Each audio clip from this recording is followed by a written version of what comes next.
Let's look at an example here. I'll throw away some layers because since we didn't make those layers, we can't use them. And let's see about getting rid of the stuff here.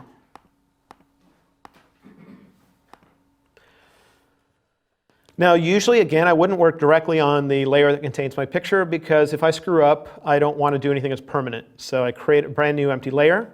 And whenever we do that and we work on an empty layer, we need to go back to those tools we were just using. Because with default settings, they won't work on an empty layer. Because what happens is if I go into, let's say, the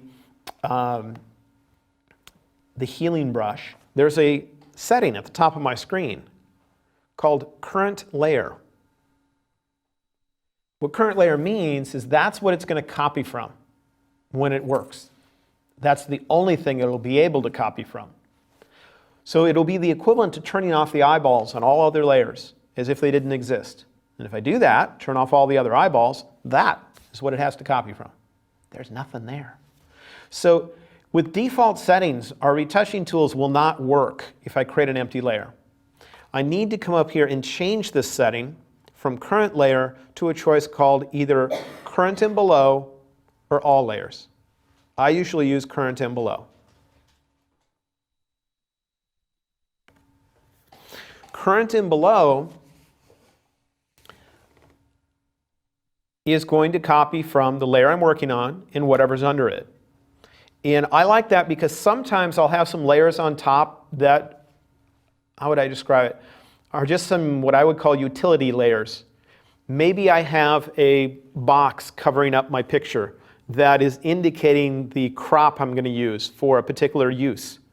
But I have more of the picture in there just in case it's used for other things. But I'll show you.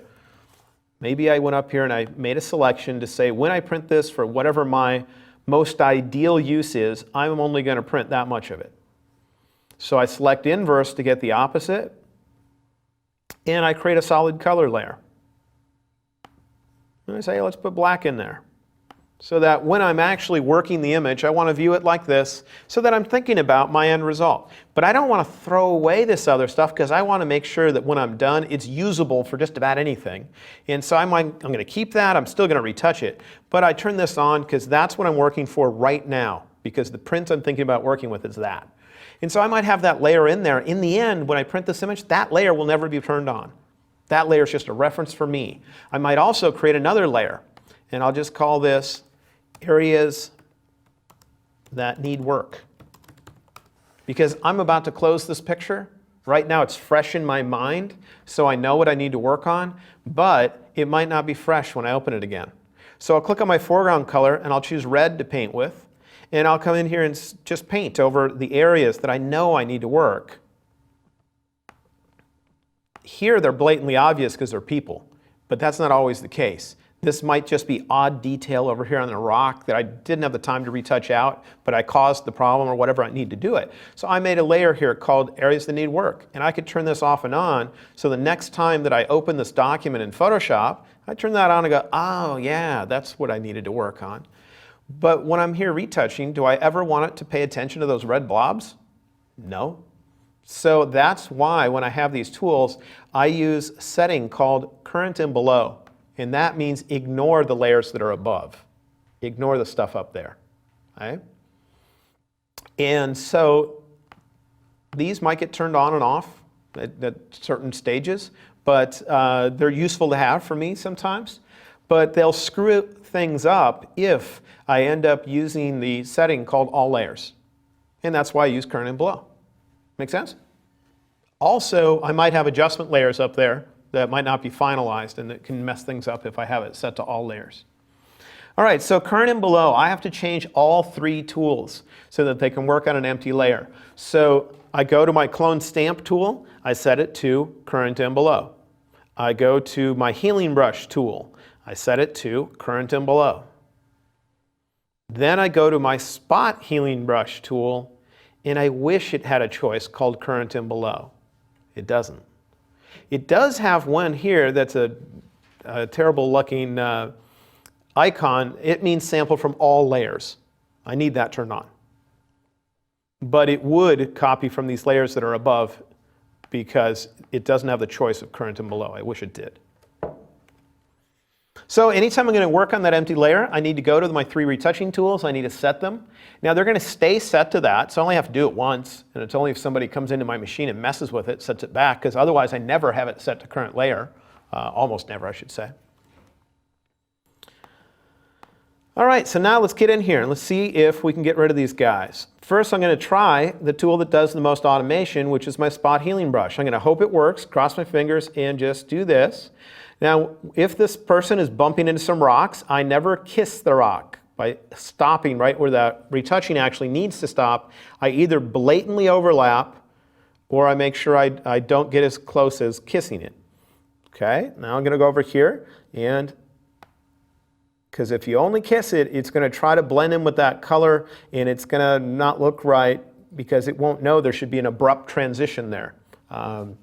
If you actually overlap and go into that object a little bit, it might realize that, hey, there needs to be an edge there. I shouldn't just blend. Now that doesn't look very good. So what do? I break it up.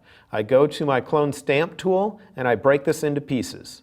I'll copy from over here on the left and I'll just put it in. I'll come up here to where his head is and I'll copy some rocks.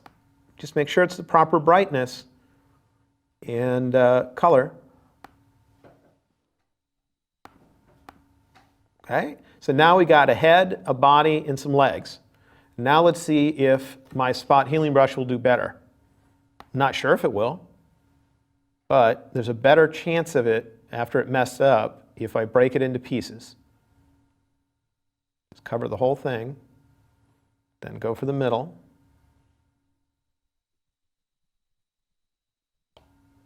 And go for the top.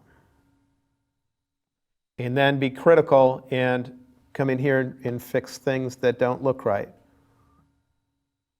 Give it 3 chances. If it keeps putting brown dirt in where you're thinking you need green stuff, after 3 choices, then I switch to the normal healing brush to say, fine, if you're not going to pick the right area to copy from, I'm going to force you to copy from somewhere. And the problem is, right now, I need green stuff to come through right here, all the way across here, and then have something here, and we have these rocks kind of extending into the green. So I'm going to copy from something. I need something that is the texture of rocks transitioning to the texture of greenery. So I can decide to copy from somewhere. Doesn't have to be the same brightness. Let's see if I could do it from here, even though the problem is this is in sun. Because it's in sun, the shadows are different and everything. It might not look appropriate, but I'm going to try it just to see. And then I'm going to extend out here to cover up those little areas. I can do okay. Then I might go back to my spot healing brush and just get it to fix little areas. Might not quite look right. See if it can do it. And if it can't, I might manually switch over to another tool.